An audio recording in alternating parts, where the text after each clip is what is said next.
Hello, Liberty lovers. My name is Martha Bueno, and I am coming to you from Miami with a very special episode of Latin Libertarians. Tonight, my partner in crime, Zach Foster, is on an airplane coming this way. I'm actually going to pick him up a little later at the airport. And he's coming for the Florida convention. So he sent a quick video that I'm going to share with you now that he wanted to send his regards. So here we go. Hello, Latin Libertarians family. Thank you, everybody, for watching tonight. Greetings from St. Louis Airport. I would have loved to have been live with you guys tonight, but I am on my way to Florida because this weekend I'm going to be hanging out with the Florida LP at their state convention. I am super excited. I can't tell you how excited I am. Real quick, let me just answer a question from last week. One of our viewers asked me if I believe in driver's licenses.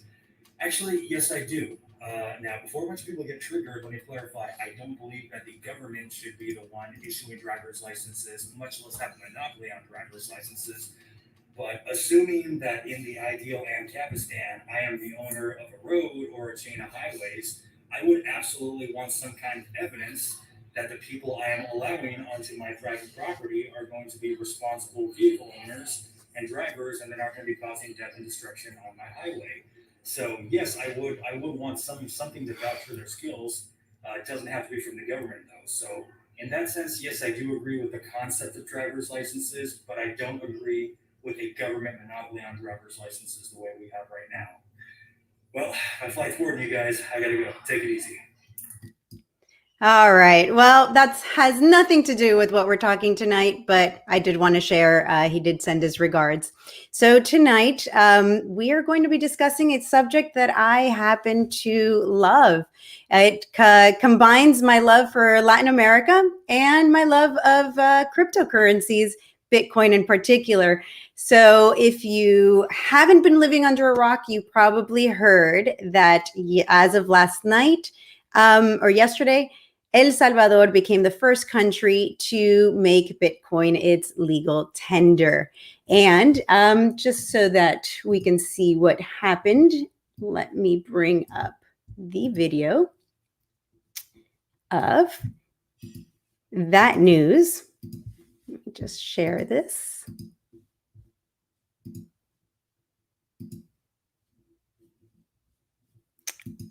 And there we go. Queda aprobada la ley de Bitcoin. Lawmakers in El Salvador broke into applause after voting to approve Bitcoin as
cryptocurrency for Sorry, I'm not sure if you guys were able to hear that.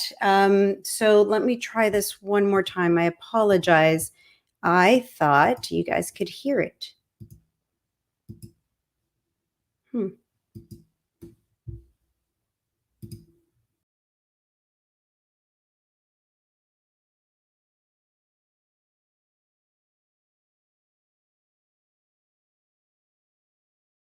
wanted to use renewable energy from the country's volcanoes to offer Bitcoin mining facilities, which generate new units of the cryptocurrency, and instructed state-owned geothermal energy firm Laheo to come up with a plan to make it happen.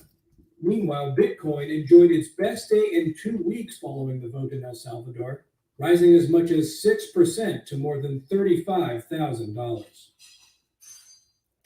All right. So there you have it. That is the news.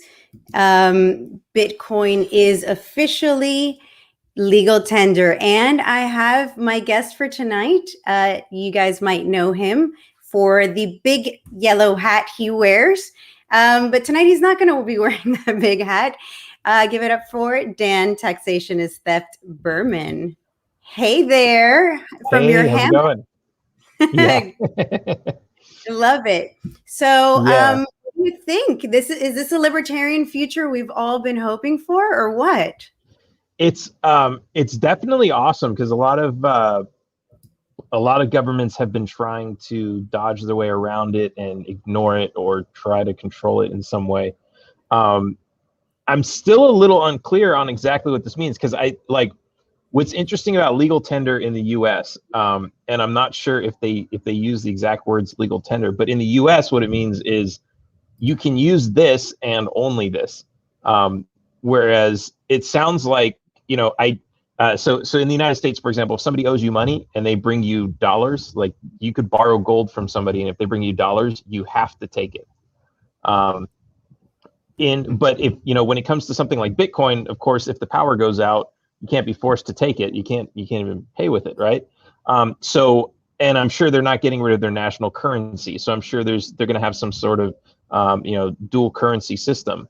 It sounds like They actually are. They're on the U.S. Really? dollar, and they are going to be only using Bitcoin in the U.S. dollar. So funny you say that. I do have the actual law that passed. Unlike our American laws, it's 3 quick pages, and it's really an easy read. And if it's okay with you, I would like to actually go through this law, because I think that while this is amazing for Bitcoiners, for freedom, for all sorts of stuff, it came while I was celebrating yesterday. Luis Haspun, who lives in El Salvador, or is Salvadorian, was telling us, you know what, this is not all good. This is actually has some big problems.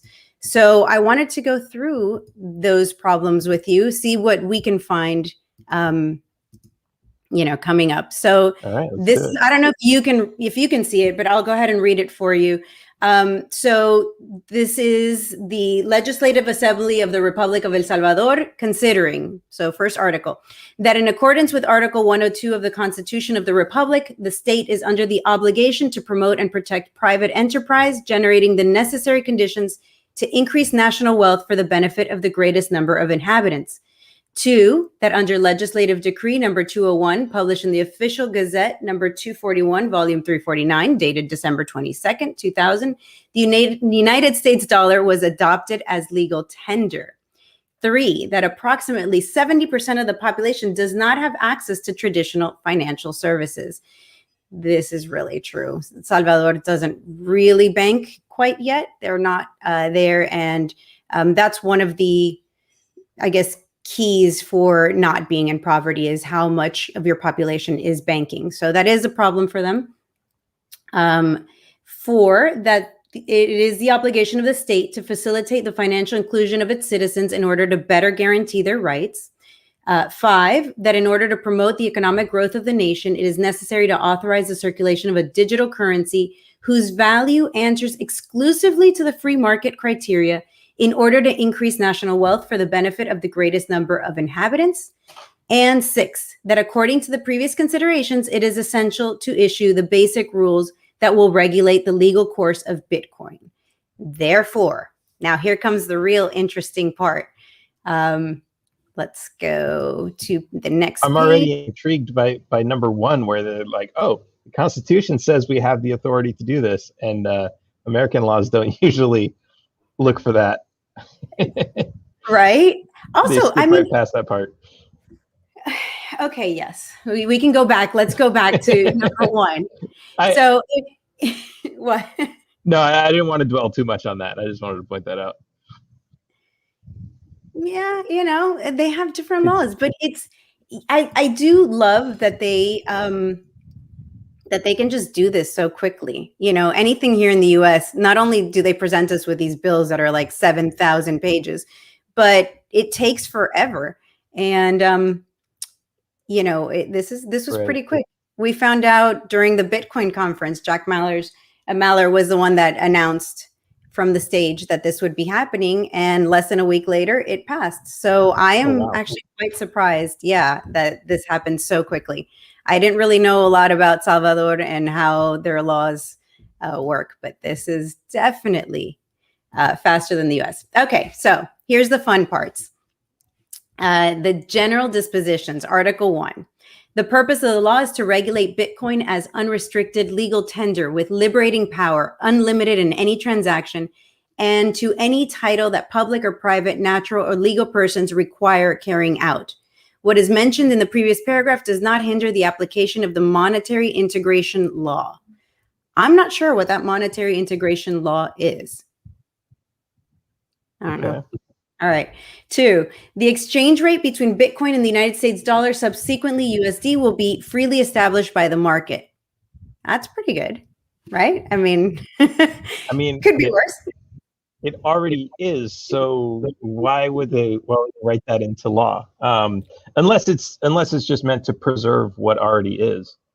Well, yeah. I mean, I guess if they don't have that in there, then they could just add a fee or something along those lines. So, right. I mean, there's still ways around this. I'm not 100% sure that this is the way it's going to work out, but let's keep going. 3, prices may be expressed in Bitcoin. So I guess that's for people who actually are transacting in it. Tax contributions can be paid in Bitcoin is Article 4. We're libertarians around here. I'm not so sure that I want to be paying taxes in anything, but okay, Bitcoin right. It is. But if you have to, then, Okay. Right. If we're going to extort you, you can pay in Bitcoin. So Article 5, exchanges in Bitcoin will not be subject to capital gains tax, just like any legal tender. Okay. Wait a second. What exactly does that mean? Your guess is as good as mine. Just like any legal tender, does that mean any exchange in any legal tender is not subject to capital gains? Does that mean you buy a house and then you sell it for a higher value? Those are both exchanges in a legal tender. Is that not subject to capital gains? I guess not. Is that why would you need to say that unless there was a capital gains tax that was, I mean, how else would you calculate a capital gains tax, and why would you need to say that? That is really interesting. I think there's like a lot more other laws that we need to look up to see how they relate to this, and why this is important that they're putting these stipulations in here. Yeah, I thought that one was a weird one as well, but I don't know what they consider. So I don't know. I'm not 100% sure for their capital gains. So Article 6, for accounting purposes, the USD will be used as the reference currency. Okay. I mean, makes sense. Article 7, okay. Every economic agent must accept Bitcoin as payment when offered to him by whoever acquires a good or service. And here we start with the authoritarian part. Okay, it's their legal tender. Yeah. But so I still have my US dollars, and somebody says, "Oh, your dollars are no good here. You have to go get Bitcoin." Basically. And I don't you like want to buy part. You want to buy a toothbrush for 50 cents, you've got to pay a $10 transaction fee. Well, I believe they're going to be using the Lightning Network. I think that there's going to be something, but this part is a little concerning. Here's where it starts, right? So Article 8, without prejudice to the actions of the private sector, the state shall provide alternatives that allow the user to carry out transactions in Bitcoin and have automatic and instant convertibility from Bitcoin to USD if they wish. Furthermore, the state will promote the necessary training and mechanism so that the population can access Bitcoin transactions. Okay, so this is really interesting because I've been looking for I'm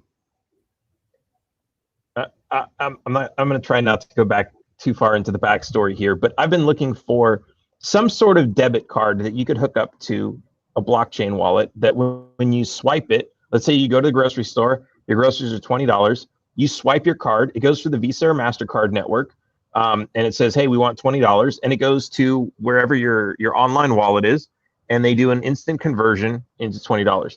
Now, I've seen some cards that do this, but they're more of a prepaid card, and you have to, before you go to the store, you need to go online to the website or with your app, and you have to transfer yourself $100, $500. It's like doing an ATM from your Bitcoin wallet to preload this Visa or MasterCard.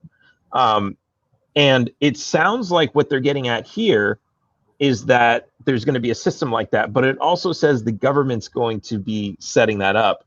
And I know, like, it doesn't make much sense to me that the way these systems work in the US is the way that they work, unless there is some sort of restriction on them being able to do an instant automatic conversion, either through government or because of the way Visa and MasterCard have their regulations, which, okay, fine, that's private. But yeah, it's interesting that the state is going to be providing this when I'm sure there would be plenty of free market solutions. It doesn't say they're going to be prohibiting that so far, so that's still a good thing. But keep in mind, again, that we're talking about El Salvador, where there is over 70% of the population that isn't even banking at this moment. So having them, on this system, I kind of want to wait until it's in, working before making any judgments on this. But it is a little worrisome that the state keeps interjecting itself into this Bitcoin law. So let's move on.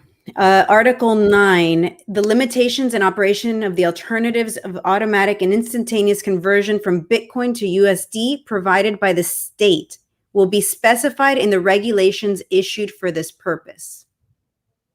So they're not even telling you what's going to be down the line.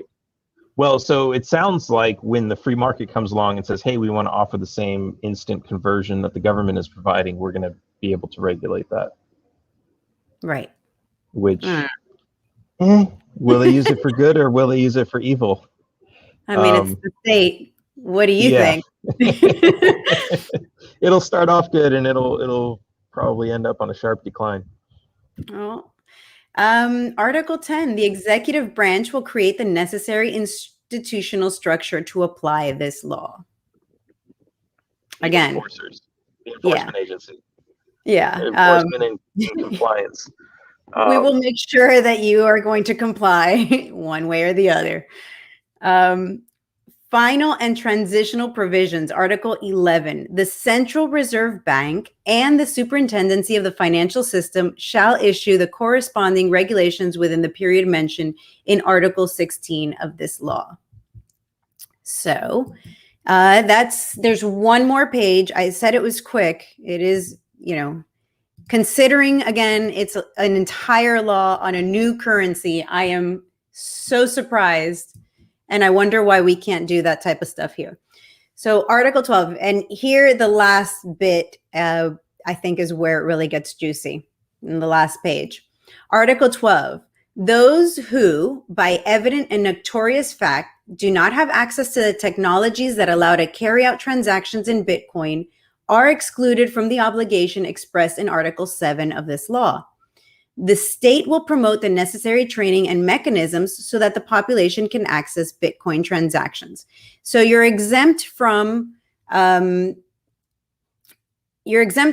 to use this if you can't get on it, but the state will also make sure you can get on it, is how I interpret that little piece. it says they're going to promote training. It says mechanisms, but I have a feeling that doesn't mean they're going to be giving out cell phones or something, with wallets in it. But yeah, I mean, this is interesting, and it's in the fashion of government trying to control things, where you have a scarce resource that not everybody has, or they're trying to make all things equal, and you create a system that's easy to get a loophole around it. So, for example, if somebody came to me and said, I want to pay you in Bitcoin, all I would have to say is, sorry, I don't have a cell phone. I don't have to accept that. And of course, like, when it comes to a regular transaction, right? So let's say you have a grocery store, right? And you want to go in and you want to buy something. It's still, the business owner can still say, hey, yeah, sorry, we don't like you. We don't want you here. We're not going to do business with you. It doesn't matter what you give us. It doesn't matter if you give us gold or US dollars or Bitcoin or anything. We don't want it. Leave, right? Mm-hmm. That's we reserve the right to refuse business to anyone for any reason.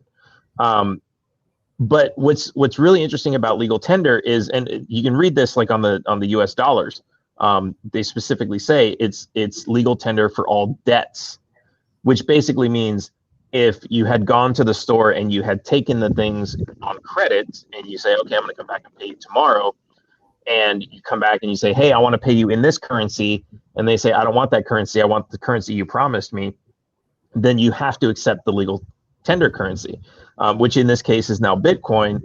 And for the same reason, they can say, oh, well, sorry, we don't have the equipment for that, and now they're able to exempt themselves from that law, which I think is really interesting. So kind of, I guess the question is, why would you attempt to use force of law when there's such an easy exemption that anybody can just claim? And maybe it makes the lawmakers feel good, like, yeah, it's progress. Maybe we're going to coerce the public into feeling some sort of pressure so that they'll feel obligated, even though they know there's a loophole. They think it's the right thing to do to follow the law. And that's going to create that pressure and that progress, maybe.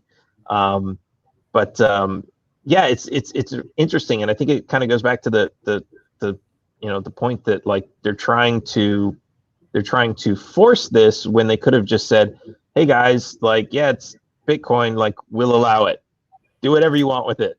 That's the problem with Latin American countries and Central American countries. It's and even the U.S. Come on, I mean, every government has corruption, and that's where I'm getting at with going down these things. We'll get there.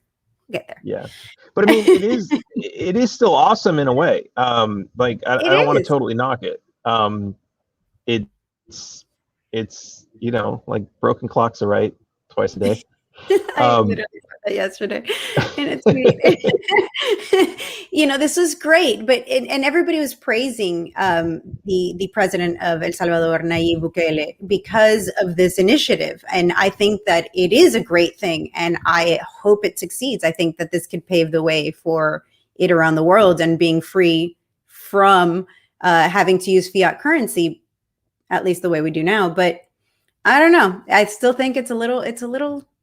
There's something here, and there's always ways to leave some cash on that table, and I think that's what they're doing.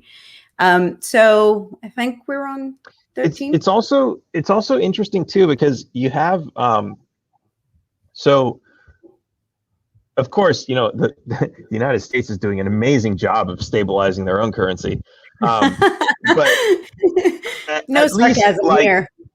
Right. At least they're, they claim to be trying, and they do have some control over that. And so what's interesting about that is that, let's say, I mean, for the past, like, I don't know, 20, 30, 40 years, the United States dollar has been pretty stable, or at least stable in terms of its inflation. It's been on a very steady path of inflation, predictable. The last couple of years, not so much. But because of that, it's like prices don't swing like, back and forth all day. Zimbabwe, when they started printing money like crazy, of course, like, prices were like, people were like running home from their jobs to cash their check to go buy groceries before the money was worthless the next morning. That was bad. But with Bitcoin, because I don't want to say because it's young, but because it's there's a lot of factors contributing to it, but it's all over the place. I mean, a couple weeks ago it was 60,000. This, and then it went down to 30,000. Might go up to 60. And so, when you talk about, the price of eggs in the United States, the price of eggs is going up because of inflation, right? Can you imagine if every day you go to the store, it's like, oh, today 6 eggs is 30 cents. Then you go to the store the next day, oh, it's $5. Then you go back and it's like, oh, it's 10 cents. And you have to consider, like, okay, how does this affect wages also? Are you going to walk into your job one day and they're going to be like, oh, well, we're going to pay you 1 Bitcoin today. But then the next day you go in and we're going to pay you a half a Bitcoin today.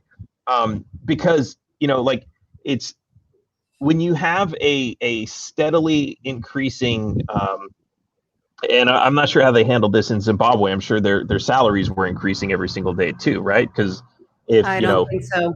I can't speak for Zimbabwe, but I lived in Venezuela, and your salary does not change. Nothing. That quickly. Because No. I mean, because if you're working, if you're working and you're already living paycheck to paycheck, and then let's say the cost of living doubles, and we're talking about the rate of inflation is actually going up like 100,000 times. If it only doubles and you're already living paycheck to paycheck, you can't afford anything. So why would you even go to your job at that point? Because you can't, it's not like you're going to pay your rent. You might as well just give up. Welcome to living in Cuba. Yeah. Is that wow? Yeah. The average Cuban makes $40 a month. The average Venezuelan, I believe it's about $1.40. And that's pretty much it. Yeah. You can't afford anything. Wow. Yeah. It's tragic. the reality of having this inflation. So we'll see how this plays out. That's also a concern, with the price of Bitcoin. I imagine that they're going to use the US dollar to be able to control prices and not put it in Bitcoin. I mean, right. There was some, it was on the page before this. They mentioned that there was some sort of ledger that the US dollar would be used as reference. And so, that's the kind of thing where you can say it's $5 on the shelf to buy something, but then when you go to the register, it's instantly converted to Bitcoin. That's what I do on any of my online stores. All the prices are in dollars, but if you want to pay in Bitcoin, it just converts it right there. Right. I think for the time being, until we get to that point where Bitcoin is stable, it's going to have to be that way. But I imagine down the road, you will be able to price it in Bitcoin once. I don't know what's going to happen. It depends who we believe on this. It's going to be interesting. Yeah. So Article 13, going back to this, we're almost done. I promise. There's 4 more. Article 13, all obligations and money expressed in US dollar existing before the effective date of this law may be paid in Bitcoin. Maybe. That sounds like you have an option there. That's nice of them. Right. You can choose dollar or Bitcoin at this time. So nice of them to allow me that option. Right? They're not forcing you to use Bitcoin just yet, but you can. Article 14, before the entry into force of this law, the state will guarantee through the creation of a trust at the Banco de Desarrollo del Salvador, Bandesal, the automatic and instantaneous convertibility of Bitcoin to US dollar necessary for the alternatives provided by the state mentioned in Article 8. And here it is. This is the fix. At least in my mind.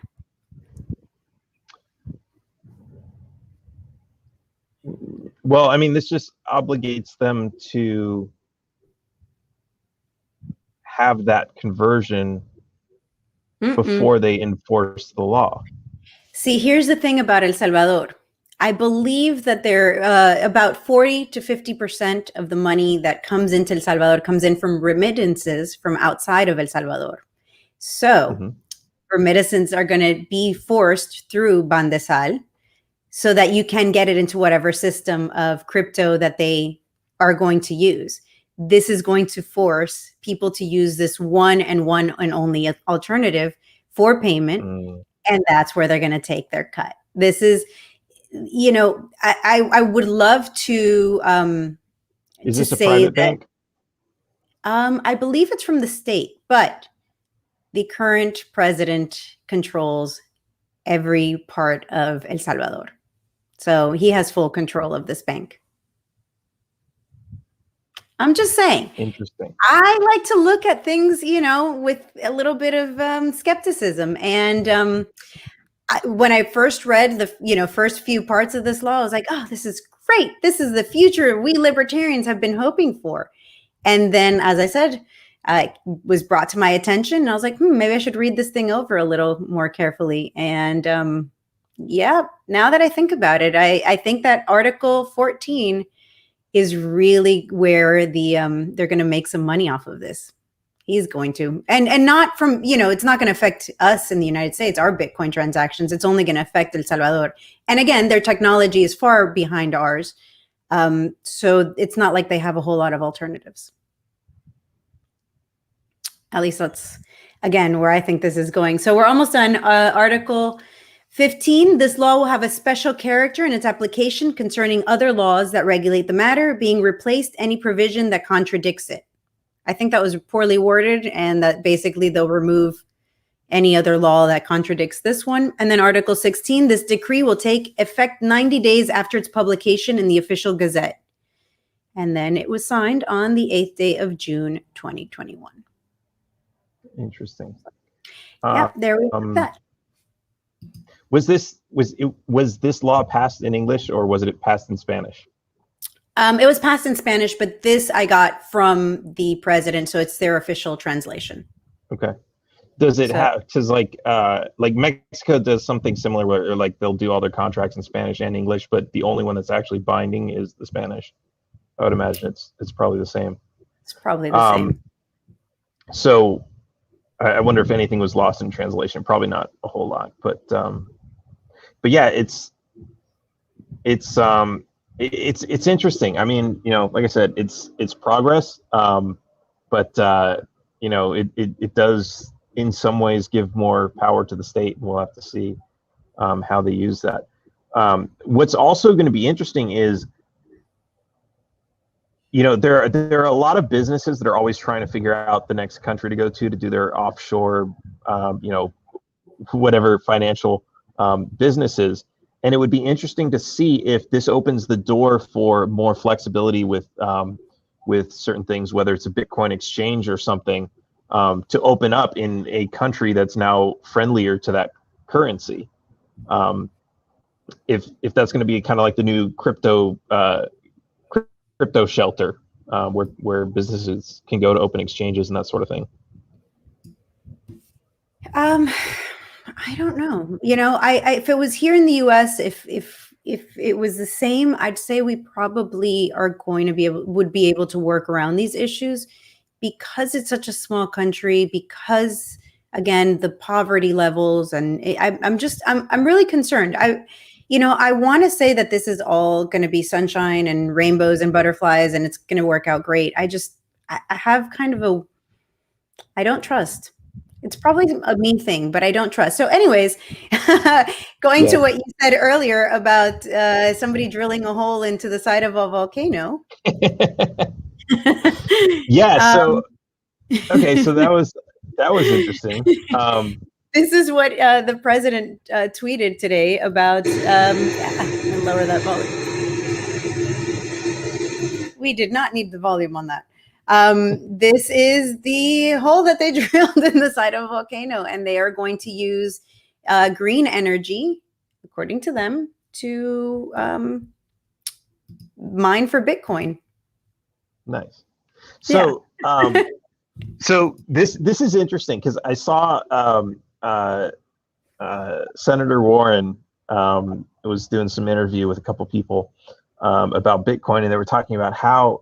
And I don't believe this statistic, but she said the cost to do one transaction in Bitcoin, she's like, even if you're making one sale for $20, your cost per transaction costs the amount of electricity that it costs to run a single family household for about a month. And then she later clarified that a month is like 48 days or 58 days or something like that, which is a little bit more than a month.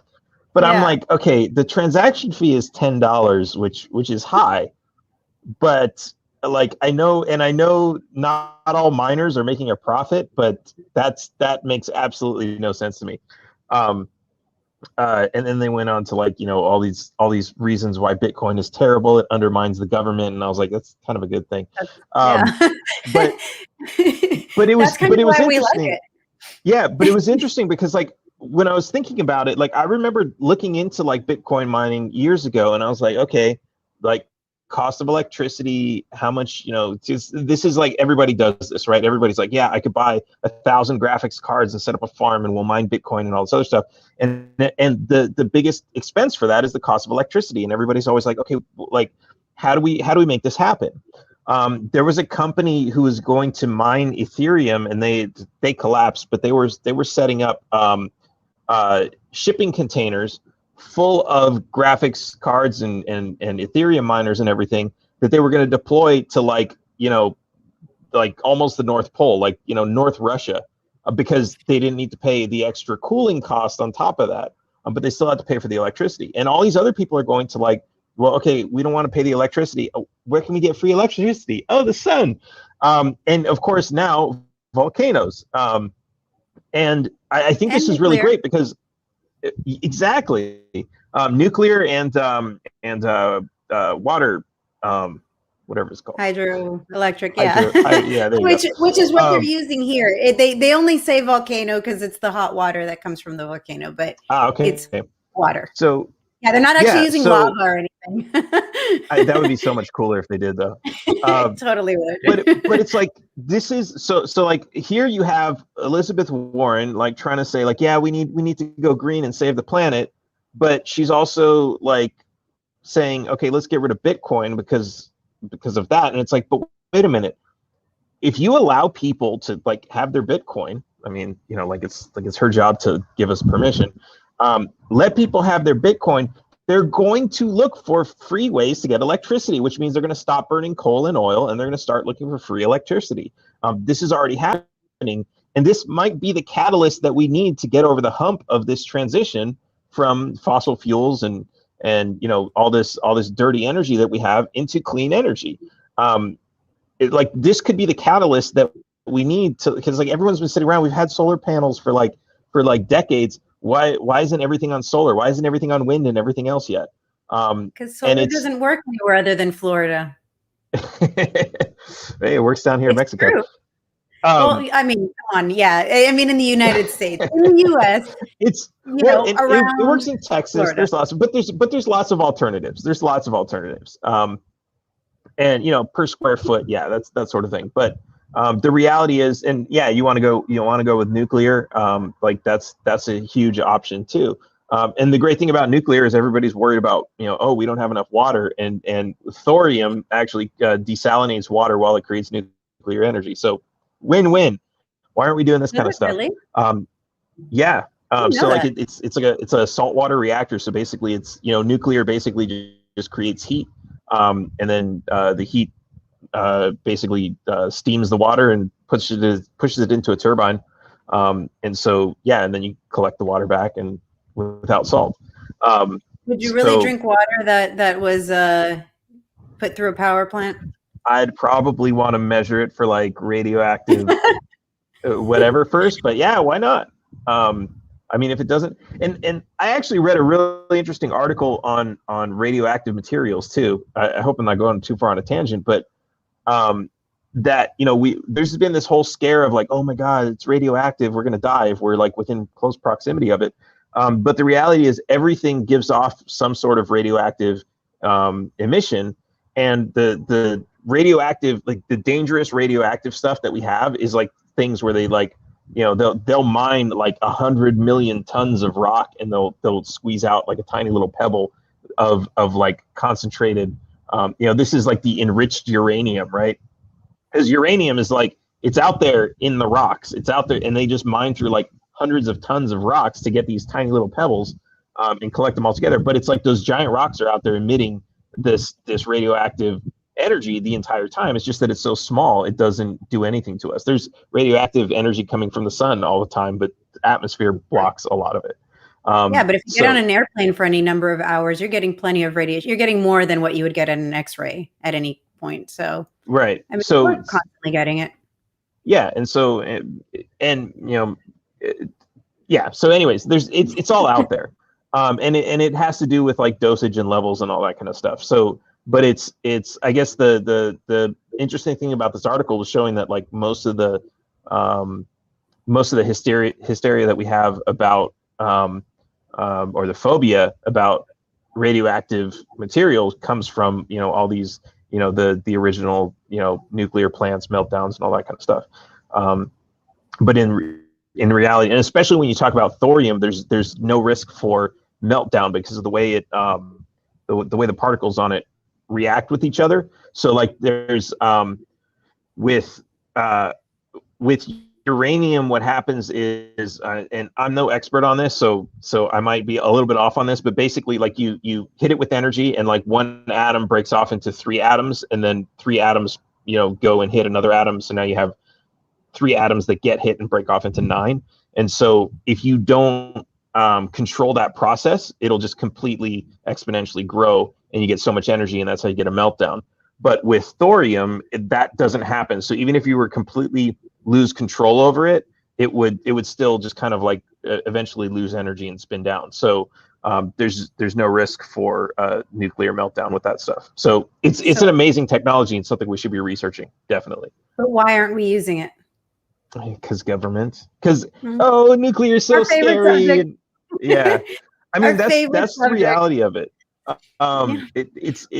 It's an amazing technology, and people have done some experiments with it. And I'm pretty sure they've proven that it works and that it's safe. But we've got government subsidizing. I mean, like, why haven't like electric cars have been around for a long time? You remember the EV1?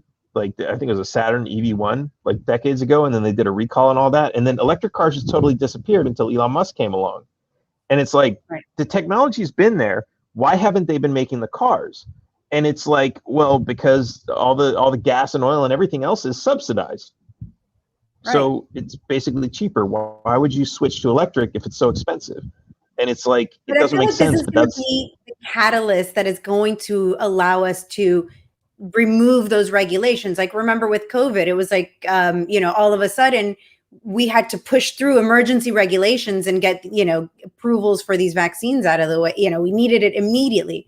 So I kind of feel like with this, we were able to bring more than 3 ounces of liquids on a plane as long as it was hand sanitizer. Right. So yeah, I think that this is going to be that catalyst. The United States does not want to be left behind, and we're going to need power. And I think this is going to be the thing that pushes us over that nuclear edge. Hopefully. That'd be awesome. That'd be awesome if we get El Salvador to build a thorium plant. Yes. And I think that, I think he's really enjoying the limelight, Nayib Bukele. So, hey, now's the time. He actually was on he was very accessible. Yesterday, after this law passed, there was a group chat on Twitter. I've never done one of these. It's like a little clubhouse type of room on Twitter. And Jack from Twitter was on there, and so was Nayib Bukele, and there was over 18,000 people, at least the last time I checked it. So he's very accessible. Anybody gets on this call with him again, please let him know. We want thorium reactors to be built. Let's go plant the bug. Right? I don't know if in his, in El Salvador with all these active volcanoes is the appropriate location for it, though. But yeah, I don't know if that creates a higher risk for a meltdown. That might do it. We are not the experts. Don't extra energy trust us. Exactly. But I think he's enjoying that limelight he's getting. So maybe this is the thing, to finally. But there are a lot of criticisms of this law. As I mentioned earlier, Luis Haspun from El Salvador. If you'll indulge me, I'm just going to give a quick rundown of what he sent. So he says Bukele's regime is a populist authoritarian that depends on expansionary government spending to keep his winning coalition happy. And this is done by the military, police, gangs, unions, etc. Since the beginning of his rule, he has expanded spending without increasing taxes. This first year, he was able to accommodate new debt with the country's debt ceiling mechanism of the time. In February of 2020, opposition party leaders denied the issuance of new debt over the ceiling that was supposed to be used by Bukele for his security plan. They denied the debt because Bukele did not list tangible spending items on his request. At that point, the lockdowns began, and he set into some unconstitutional quarantine rules. We've seen that here too. Congress refused to approve the first round of stimulus spending for the pandemic until his debt was itemized. Their approved budget is $7 billion, and he was asking for an additional $3 billion. When I read this the first time, I wasn't aware that El Salvador has a $7 billion budget. But for anyone who's ever followed me on anything I've ever said, Miami-Dade County has a $9 billion budget. So officially, Miami-Dade County's budget is larger than El Salvador. That's just, couldn't believe that one. So relief spending has no oversight and is filled with corruption. Attorney General began investigating his cabinet members for irregular spending of hundreds of millions of dollars. February 2021, Bukele's party wins a majority in the new session of Congress. He wins by blaming the opposition of all evils that have happened to El Salvador. Once a new session of Congress begins, old Supreme Court is usurped and the Attorney General is fired. Both were elected by Congress. So now Bukele has control of all the organs of the state. Then he begins to issue more debt outside of the general budget, but has trouble placing the debt, having to pay high coupon rates, almost 7 to 9%. Resolves to World Bank and IMF loans, but these can only go so far. And his reputation with the U.S. is tarnished, which then brings us this law. It was assumed he would de-dollarize and bring back the colón, but this is even more clever. By forcing all businesses to use Bitcoin if the consumer wishes and exchange US dollar to Bitcoin, he's becoming quasi-independent from the US. He is also creating the exchange through the government bank, Bandesal, in partnership with Strike. This is the key part. Salvadorians abroad send $4 billion back in remittances every year. He wants access to these funds. How? Excuse me. The user will exchange dollars for Bitcoin at Bandesal, and once the Bitcoin reaches the final user, they will be exchanges again for dollar. The government will have its hand in this and will be extremely important for Bukele. Bank accounts will probably be held at Bandesal. So it's basically his criticism is basically what I had touched on earlier, which is that the government's hand is going to be in all of this. And then it says that these transactions are going to be a cash cow for Bukele's regime and a lifeline to fund his expansive government without suffering from US dollar sanctions. Of course, they have failed to provide us with the Bandesal law proposal yet, but it is very probable. So that was just the main criticism of this from somebody from El Salvador. Here's what's interesting about that. So yeah, so if let's say you got family in the US, they're going to wire money. It's going to get converted to Bitcoin and it's going to get converted back to dollar to end up in the bank account. Yeah, every time. I mean, the ATMs here in Mexico, like they'll offer you like, hey, do you want us to convert the money for you? And they'll tell you like, how much it's going to cost. And like, it's like $50 more than if you just let your bank do it. It's insane. Like, and it's like, they're already making their $5 ATM fee, but now they want an extra 50 on top of that. So yeah, like there's a lot of, especially foreigners, they get taken advantage of over exchange rates and everything else. But what's interesting about this whole thing is like, why would you even go through a bank at that point when you can just say, I'm going to send Bitcoin. I don't need to do a wire transfer. I don't need to go through anything. I can get it directly into your wallet in El Salvador with no banks, no government, no involvement at all.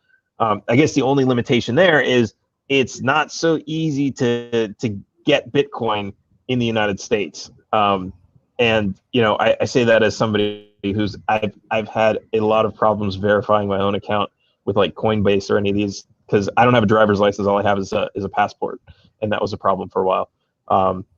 the know your customer laws and all these background checks and anti-money laundering things that they have to do now, they can make it difficult. So I can see how that would be a problem. Are there still Bitcoin ATMs around? I haven't seen any in a long time. I heard some people banned them, and I'm not sure. I don't know here in the US. I actually haven't come across a lot here in the US. I was in Georgia right before the pandemic started, the country of Georgia, by south of Georgia, Russia. And they have Bitcoin ATMs everywhere. I mean, it was really impressive. But they're also one of the largest miners, because they do use nuclear energy. So I used to be, I used to see them all over the place when I went to Austin, and the last few times I've been there, I haven't seen any. So, it's interesting. It is. So, I think that's probably where the fix is also going to come. He probably knows the U.S. is going to crack down. They're trying to, at least, crack down on Bitcoin, make it harder to buy. And think about who's buying the Bitcoin or who's going to transfer money to El Salvador. It's going to be people who are here working. A lot of them, unfortunately, don't have their papers. How are they going to buy Bitcoin here? And I think that's, again, where this money is going to be made for the government. They're going to send it in US dollars. They'll convert it to Bitcoin so that they can use it there, make money on that end. And then when they use it again, they'll make money.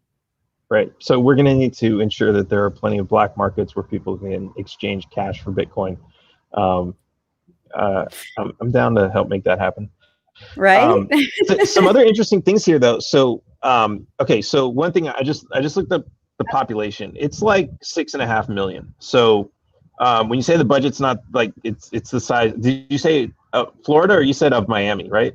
No, Miami-Dade County. We have a $9 billion a year budget. That's not including the city of Miami. I believe it's 4 million, but see, that's the problem. The city of Miami has an additional $6 billion budget. So we're a lot bigger. We spend a lot more money. Yeah. Yeah. Okay.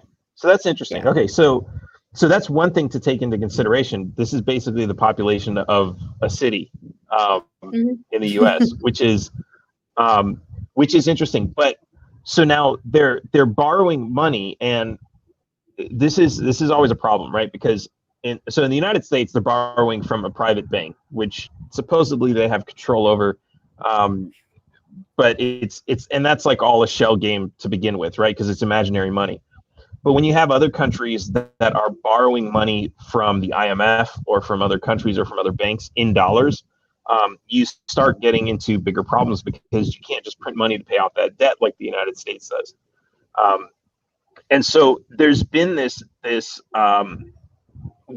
what the United States has been doing in so many countries around the world, and we see this actually going on in Africa now with China. China's doing the same thing to Africa that the United States has been doing all over South America, which is you lend a bunch of money, you force the country into debt, and you tell them like, oh yeah, we'll help you build your infrastructure and all this other stuff. You get them so far into debt, and especially when it's a poor country, that they can't tax their citizens to pay for that. To make these repayments, like you could make 1,000% taxes, and it's like the money's just not there. Then you end up with debt trapping. These countries end up in debt, and then what happens? The United States comes in, or whoever owns their debt, and says, yeah, well, that's fine. You don't have to pay us. Just give us all your natural resources. Give us all your land. Give us everything, right? Give us your volcanoes. Give us all the output from your geothermal power plants. That's ours. Give us all the output from your Bitcoin mining. I mean, like, can you imagine if they borrowed the money to build all these Bitcoin miners, and then the banks that said, oh, we lent you the money for that, came back and said, yeah, well, we know you can't pay for that. We're going to repossess it. And all they have to do, because you're like, but they're mining money. It's free money. How would they not be able to pay off the debt? All they have to do is put the interest rate up so high that it costs more than the profit margin of whatever the mining activity is.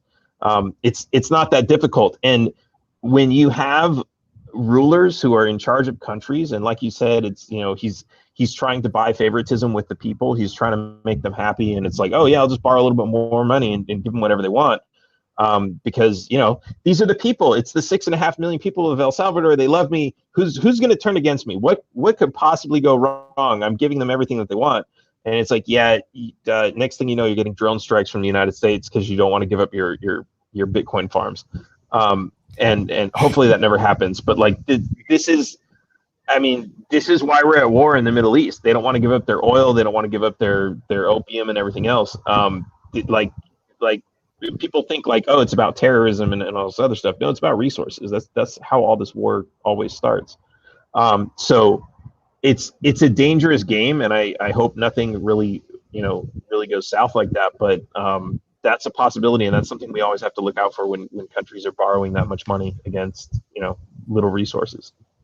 I agree. And like I said, this is a country, and it's a small country in the middle of Central America. And, I don't know that the United States is necessarily going to go after them and start carpet bombing them. But, no, they'll usually strong arm them first, or, if they need to assassinate somebody and install a puppet, those are the first things that they always try. Or the first thing is always just like, well, we'll negotiate. You owe us this money, give us this instead. And a lot of countries just cave because they're like, they don't want to get bombed. But if everything works out well, we'll have the first country on Bitcoin. Hopefully a whole bunch of libertarians come around and help them acquire Bitcoin without having to go through their banking system. So, absolutely. Or some anarcho, anarchist or people come there and set up a business and like help the economy grow. Now that there's a little bit more friendly currency friendly economy, help that grow, help the people down there, help the country, help build something and show that it works, and create an influence for the rest of the world to see and say, hey, wow, they legalized Bitcoin and their economy started booming. Maybe we should do that in the United States. Wouldn't that be amazing? I hate that this whole show was trying to dig on what happened, because at the end of the day, this is such amazing news. And, as a libertarian, it kind of just makes my heart happy that here's where we are. There's finally a country that is adopting Bitcoin as legal tender. And right. I think that news in and of itself was amazing. And I hope that I am completely wrong. Well, here's another thing too. I mean, ultimately, if they are trying to gain control of this, ultimately they still have no control over it. Like if your money's in a Bitcoin wallet, it's still private. They still have no access to it. They can't just decide, oh, you owe taxes, we're going to take the money out of your account like they do with banks. So, maybe in their heads, they're like, hey, yeah, this Bitcoin, whatever, it sounds great. We'll do it, but we'll do it in a way that we control it. And haha, joke's on you. You can't control it. And so in that way, maybe that's what I'm hoping for. Yeah, I agree. That's what I'm hoping for. I'm hoping that they can't control it. But anyways, we've gone on for a whole hour. Thank you so very much, Dan, for doing this. I really appreciate you and your insight. It has been absolutely wonderful. So to everybody watching, next week, we will be on again. Zach Foster will be back. And I believe we will have Luis Hasbun on to discuss the implementation of Bitcoin in El Salvador. I'm sorry, I'm fascinated by this subject. I just have to keep going with it. So here we are. We'll have it again next week. Thanks again, Dan. Appreciate it. And appreciate everybody for watching. Have a good night.